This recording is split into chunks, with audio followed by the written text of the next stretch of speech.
Hello friends, இந்த வீடியோவில் நம்ம வால்டர்ஸ் மாடல் வச்சு வந்து எப்படி ஒரு சம் வருது அப்படிங்கிறத பார்ப்போம். என்ன சொல்லியிருக்காங்க, Shagun company earns ₹6 per share, earns ₹6 per share. So EPS equal to ₹6, இல்லைனா அது என்ன சொல்லலாம், ஈன்னு சொல்லலாம்.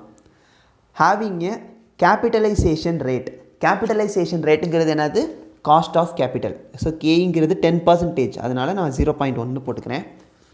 Next, and has a return on investment at the rate of 20.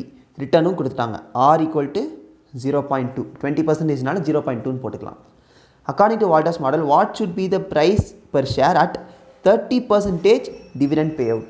So டிபிஎஸும் கொடுத்துட்டாங்க. என்ன சொல்லிட்டாங்க, மொத்த ஏர்னிங்ஸ் எவ்வளோ 6, அதில் 30% வந்து டிவிடெண்ட் பே அவுட்டுன்ட்டாங்க. ஸோ 6 into 30%னா 1.8. இது டிபிஎஸ். இப்போ நம்ம அதை ஃபார்முலா அப்ளை பண்ணுறோம். ஃபஸ்ட்டு ஃபார்முலா என்னது, D + R by K, R 0.2 by K 0.1 into E minus D, E 6, D வந்து 1.8 டிவைடட் பை K திரும்பவும் 0.1. இது போட்டிங்கன்னா நமக்கு 102 கிடச்சிரும். இதுதான் வந்து வால்டர்ஸ் ஃபார்முலா. வால்டர்ஸ் மாடலில் நம்ம எப்படி டிவிடெண்ட் கண்டுபிடிக்கணும் அப்படிங்கிறதுக்கான மெத்தட்.